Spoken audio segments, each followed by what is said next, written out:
Recently, I decided to completely revamp my turbo setup on my 2G Eclipse GSX. The FP Red UHF is a great street turbo, but it lights up pretty late in the rev range for racing. Not to mention, I was running into boost creep. Of course, it would be simpler to switch to something externally gated that spools faster, but my tuner Steven had an idea that I decided would be more fun, as much as it may be more frustrating with the learning curve. A compound turbo setup. A smaller high-pressure turbo spools a larger low-pressure turbo. In this case, we're keeping the FP Red as the low-pressure turbo. We'll likely be limited to its horsepower ceiling, but the high-pressure turbo should allow us to hit that ceiling much quicker. That high-pressure turbo will be a Volvo 13G that Steven cleaned up after finding it in a Colorado junkyard. He also welded off the internal gate, as we want as much control as possible. Of course, there will likely be consequences to generating much more low-end torque as we're trying to do, but we'll cross that bridge when we get to it. So what's it going to take? Well, a bit of fabrication, and thanks to Steven, we're already pretty much halfway there. I sent him the FP Red, which he welded to so we could use V-bands off the inlet and outlets. I also sent him the new exhaust manifold, which he also modified so we could use V-band with the wastegate. He shipped the parts back to me, and now it's my turn to weld. The only concern is, I've never done this before. So just an FYI, this is not a DIY instructional video, this is me recording myself stumbling my way through an ambitious project that currently feels much bigger than me. Hope you stay tuned. There we go.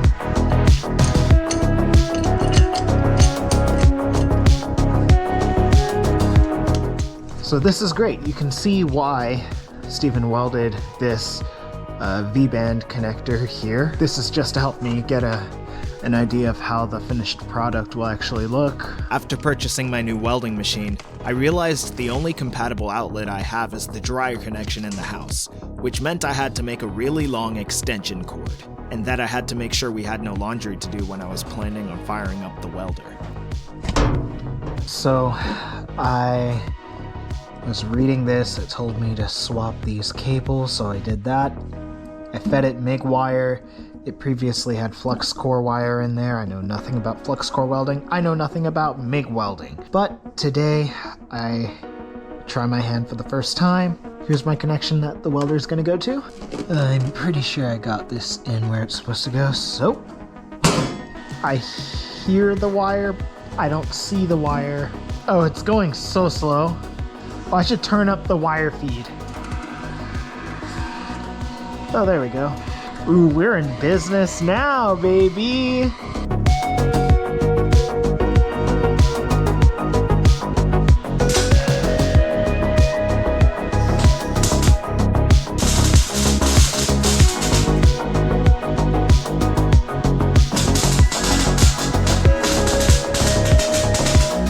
So I've been getting the feel for the MIG welder. This was me yesterday. This is me today. Not a drastic difference. It's not the prettiest, and chances are it won't look super pretty on the car, but I may be able to do what I'm trying to do. Been experimenting with some of the settings on the welder and on the gas, but yeah, I think we're getting closer.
It is always, for me at least, very important to take a look at the aesthetic side of things, because it really ups my motivation when I'm working on gruesome, brutal stuff like grinding and welding. The car, it looks pretty good. These new AN bungs, I think they're going to do the job well. You see my wastegate going off the exhaust manifold. Looks good. I still need to bend the dipstick so I can clear where it actually sits. And I'm test fitting the radiator. That's actually an intercooler that was repurposed. It fits the way that Steven and I hoped. If you remember, he modified an intercooler so that I could use it as a radiator and connect it with AN lines, and you can see one of the AN bungs from here. You can also see it's sitting where the intercooler would usually sit, or at least around there. I'm gonna have to make custom brackets or something to make sure that it stays there. Ignore the melted fan on the left. I had to make sure there's plenty of room here for the compound setup. Well, for the FP Red, it's probably going to be set up at an angle here, about right here. And that's part of the reason that I assembled all this, so I could start to get an idea of how everything needs to be put together, so I don't end up just tearing it all apart, not realizing that I made a few mistakes along the way. What I can definitely tell is that the FP Red's going to need to go in at an angle to be able to clear, but we do have plenty of space. And with the radiator now sitting up front, I get that sweet intercooler look and a lot of air. And I'll cover this up to protect the intercooler while the radiator, since it's actually going to be holding water and we really do not want it to be penetrated. I may make a shield or something like that to reduce the chances of something breaking this and just draining all the fluid. But this is a lot of air that will be going straight into the radiator, and it will probably help with the cooling of the car when I'm at speed. So I'm really excited about this. Now I just need to figure out a few more practical things. Most of my time's probably going to be spent grinding and welding until this thing's ready to be solidified in its new form. So yep, that's the game. I'm not super keen on this, but I need the fans to be removable. So I'm going to swap this little crimp connector for, well, something that can be simply plugged and unplugged, and I'm gonna do it for both fans because I want to attach the fan to the radiator shroud. Now I'll come up with some connector for you.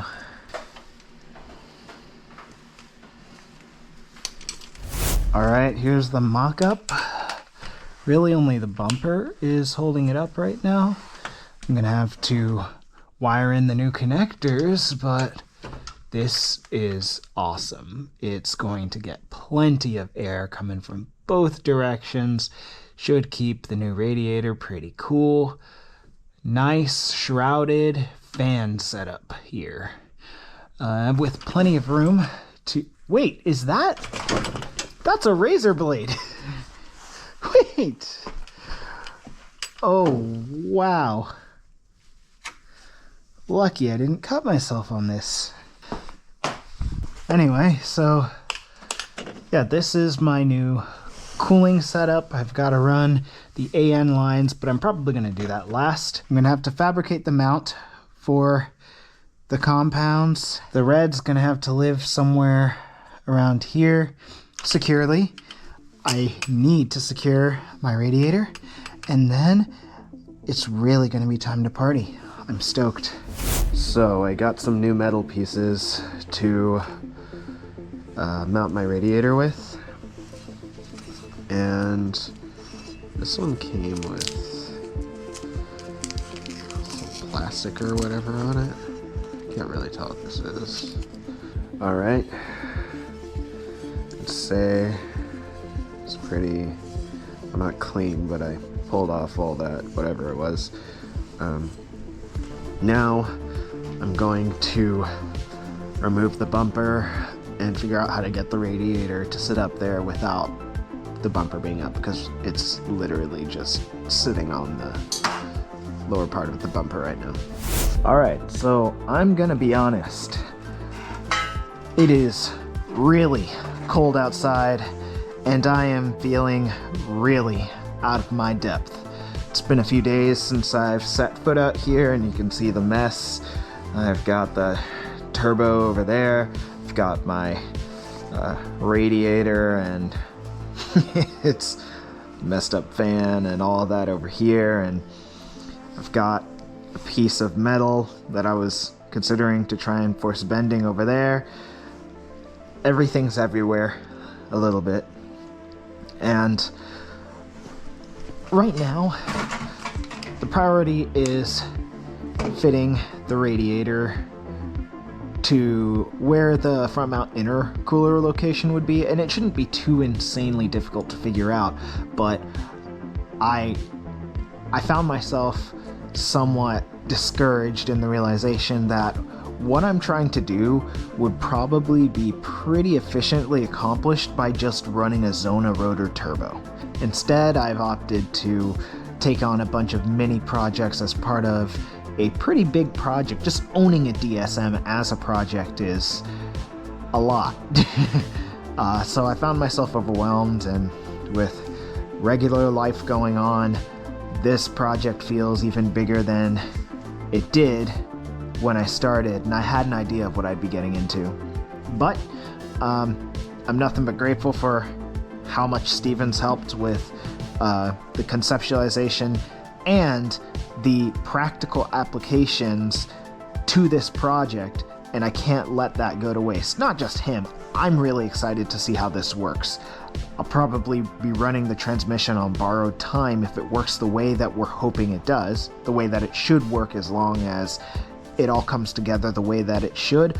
But in the meantime, I've just got to get it done. It's just got to get done. So I may not even work on it tonight. I just wanted to come out, look at it, and maybe if I feel a bit inspired, put a bit of work in. Yeah, so that's that.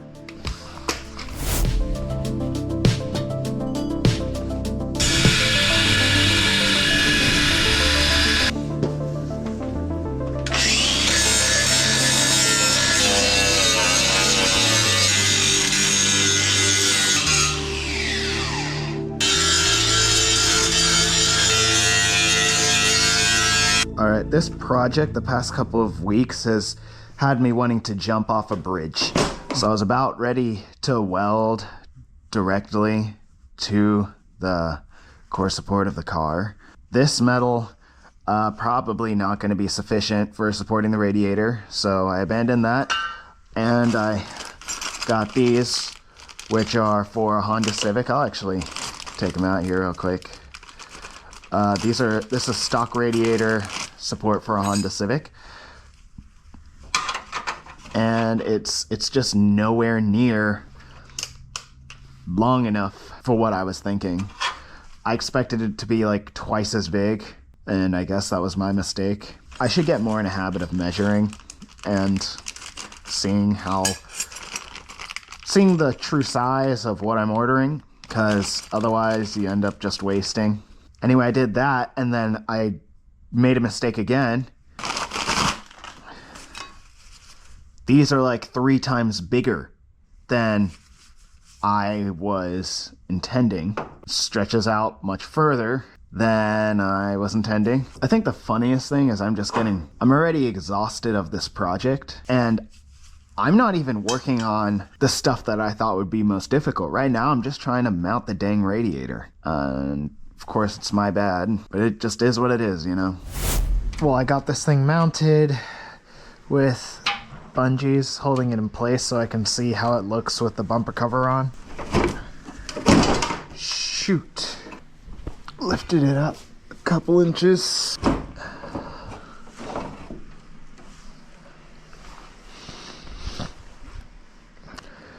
Seems closer.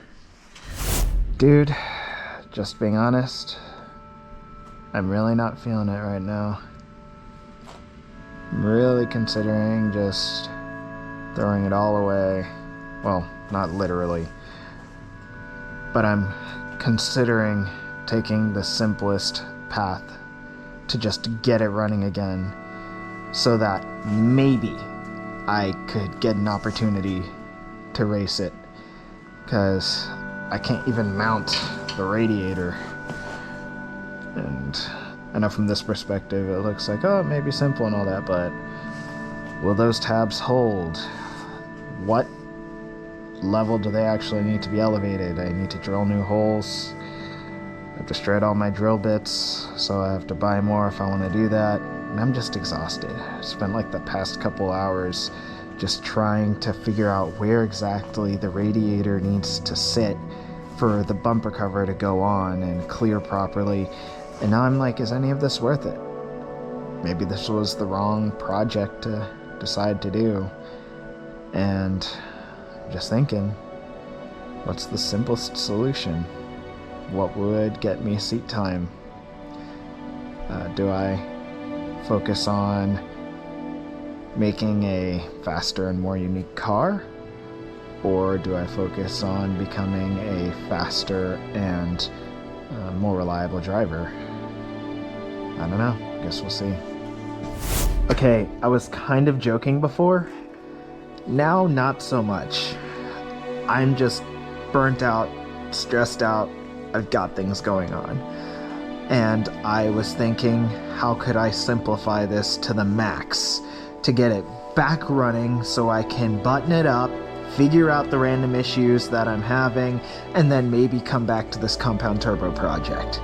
And this is sort of the general mock-up idea I have. I'll run the old radiator because I know it'll stay. It's very secure. I'm pretty sure this is off of the, when I first got the car, the, rubber intake. I'll have to clamp it down to the blow-off valve. I lost the lug that goes to the bottom of the blow-off valve here, but if I can secure that, there's also a spot here that I can plug the catch can into, so it will be able to pull the oil-sealed catch can system will still work. We've got enough clearance. I can attach the fans back to the radiator. I have it bolted down a bit, but I'm missing the rubber insulator at the bottom. I'm gonna have to pull it out anyway. I need to make sure these bolts are tight as well, and I'm gonna need to figure out the vacuum going to the wastegate, from the wastegate to the turbo to the boost controller. I'm not gonna be running that much boost. The car is going to be significantly slower power-wise. However, in terms of delivery, this turbo should spool fast. And I know this may be disappointing. Maybe you don't care that much, but I'm gonna need to make a pipe that routes to my side exit. The cams are 272s, kind of big for a 13G turbocharger. I have no idea how the car will run. Alright, I slept on it, and I have a fresh perspective today. I've made some adjustments. If I can, I am actually gonna try and fit the new intercooler. I wouldn't be running this. This doesn't need to recirculate. I don't know why I put this on. I'd just find a different reducer for the FP intake pipe that I was using before. So might as well just take this off while I'm here. The standalone is inherently on speed density, so I wouldn't need to recirculate the blow-off valve. Anyway, so yeah, I made a few changes to have the radiator hugging closer to the core support. I would like to weld to the core support But first, I may have to buzz out this middle piece to make sure there's enough room for this to sit snug. I'm gonna try the bumper cover. Shoot!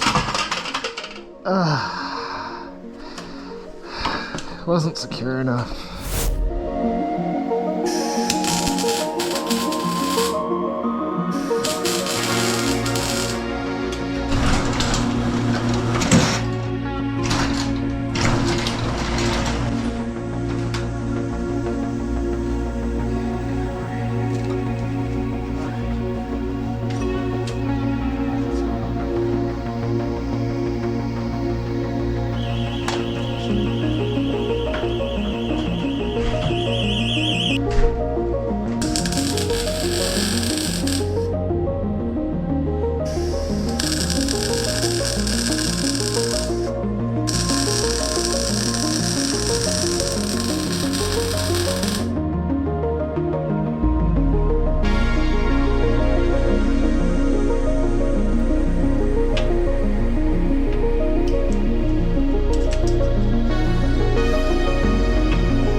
This grinding wheel is meant to grind, not cut.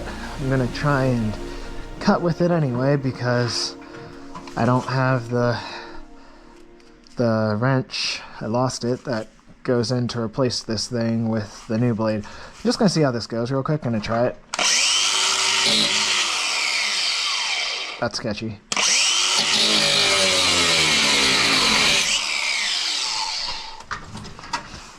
It can cut it off. I'm optimistic.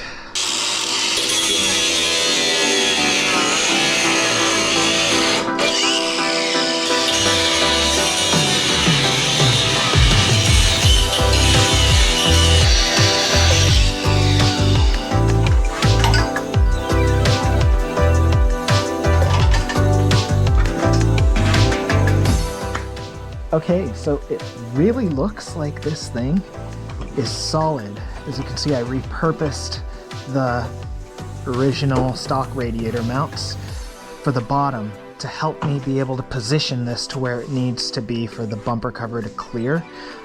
It makes it a narrow fit. We'll do the bumper cover test now. I intend to repaint this thing with lane when I get the chance. Like a glove. I need to see how narrowly it fits so I can make adjustments. Come on. Okay. I could probably shift it a little bit this way. I could also cut out a little bit of this here to make it clear a little more easily. I wouldn't have to bend it as much on the passenger side.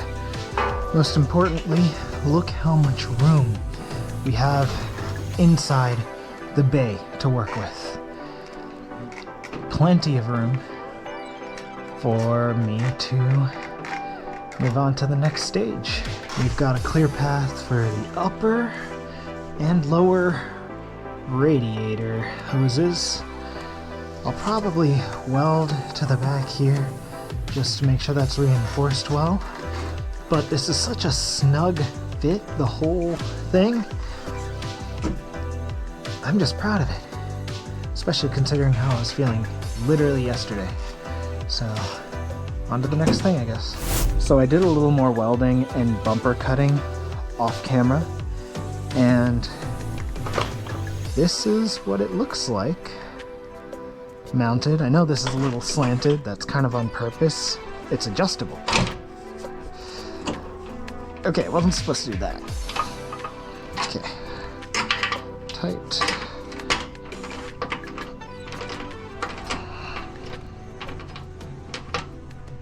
There we go. Now we ain't moving. I do think I'll provide some support on the top so the top can't move. But the bottom, super rigid. And when the bumper cover is on, it's just not a problem at all anyway. Maybe I just have a don't take off the bumper cover policy. But this is one of the nicer days we've had lately. It's actually warm enough to have the garage door open. And the car's a beaut. And here in a few months, hopefully it'll be what we're trying to make it.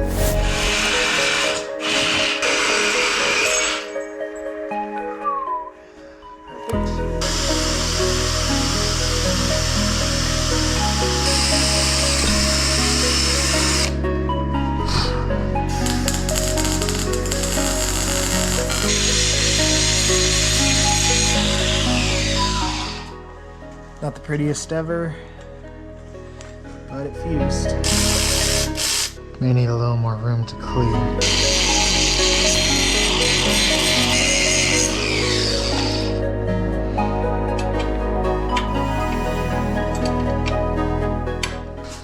Let's see if we can get the red situated.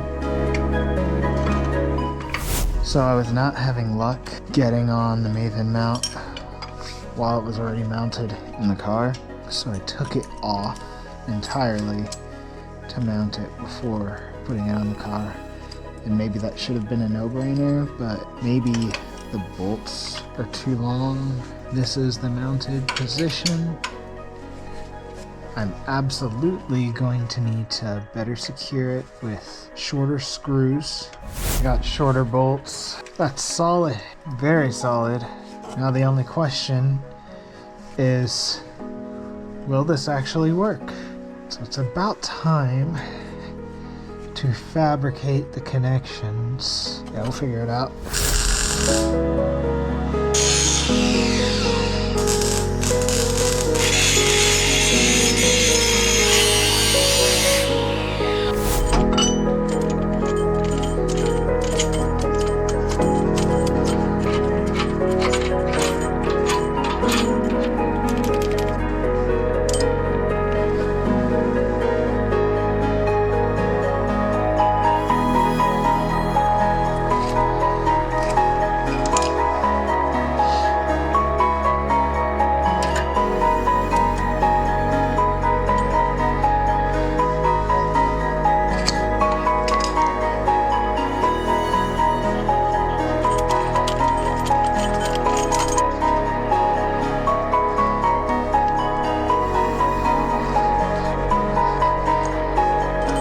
Alright, in all transparency, they are a little bit ugly from the boiling water, and I put them in there for a couple passes each because I couldn't get them all the way on the first time, but it seems it worked. Let me verify which is which. I think this is the top. Nope, this is the bottom.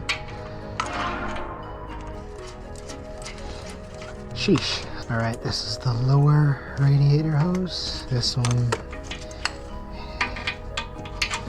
is the upper. Alright, solid radiator hoses. I can tighten these, but for now I'm going to keep them hand tight. Now to finish my compound turbo setup. But yeah, the car's coming along. Alright, so I didn't record myself welding most of this, but this is my pipe. It's a mess and it's not done. It's kind of tacked together, and then I sort of did what I could, and some of the gaps are hard to fill in. I'm gonna have to, obviously, but point is, I got the piece that's gonna connect between both turbos completed. Now I'm gonna do a test fit now that it's all together. And it could have been cool to show the process of how I did this. Probably should have, but the camera was dead. And I've been working on this project for much longer than I wanted to be working on it already. So you're gonna just have to forgive me. There we go. So again, I'm gonna have to make sure I seal the pipe, but this is it. This is the pipe that connects the outlet of the Volvo turbo to the exhaust inlet of the FP Red. Gotta connect this to this, seal this up, rig the boost controller. We're getting close. We are getting close.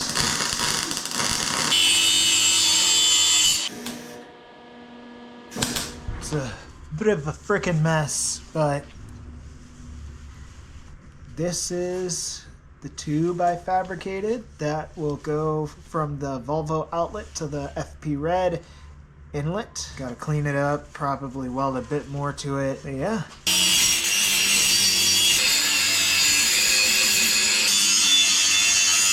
Alright, this thing still has ways to go, but it's already cleaned up a little bit, so I do want to do a fitment check. Alright, again, still got work to do. I'm going to clean these a bit more. Then I may also do another layer of welding on some of these, just to make sure they really are sealed. And then we're done with the connection between these two. I kind of want this to be all clean for this video. Even if not, you get the idea. We are continuing with the compound turbo build. We're gonna see it through. All right, I'm gonna try and finish this today.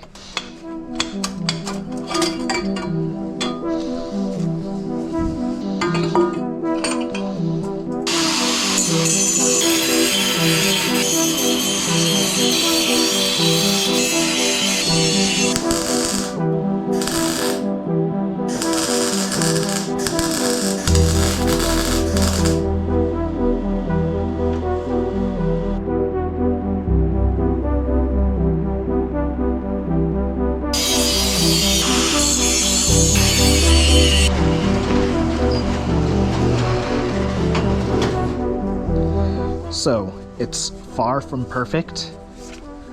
It's messy, and I left this blob here. I didn't want to shave down all the welds too much because it makes it thinner. I haven't pressure tested this or anything yet. I may run some water in it, slosh it around, and see if we get anything that seeps through. If you look in here, you can see how rough this is on the inside. This is probably a version 1 fabrication. It's still really cool. I could probably work at it, make it much prettier, probably make it have more structural integrity as well. But the thing is, I couldn't improve it much from the state it's currently in. So we're calling this version 1. It's a true test pipe of sorts. And it's gonna sit right here, connect the Volvo turbo to the wastegate dump to the FP Red, and this is what we're gonna use to test the system. Depending on how everything plays out, even when everything's rigged up, this should still be very reachable just from these couple of V-bands. Well, 3, because there will be another V-band here. I'm probably going to fabricate a new and improved version of this pipe. Like I said, it's a true test pipe. So yeah, I guess that's what today's video is about. Me getting into fabrication. Let's put it on. All right, it's all mocked up. It's not the most beautiful piece of fabrication that you've ever seen, but I think it will get us through the testing phase, and I don't want to spend an excessive amount of time trying to make this perfect because I would have to remake this pipe for it to be better in terms of structural integrity. So I'm gonna leave it alone for now. I'm gonna work on the next things that I need to work on because there are a few things the car still needs before it can actually run. But I need to do the exhaust, I need to get the outlet of the red and the inlet of the Volvo turbo all set up, and there are other things to do. But in the meantime, yeah, take a look. It's different, I know. And honestly, the AN lines alone have really improved the balance of the radiator intercooler. I've got plenty of room to work with. Again, we're in the testing phase, so things are probably going to go wrong, but this is a pretty solid start to a pretty ambitious project. So, thank you for watching, and hope to see you next time.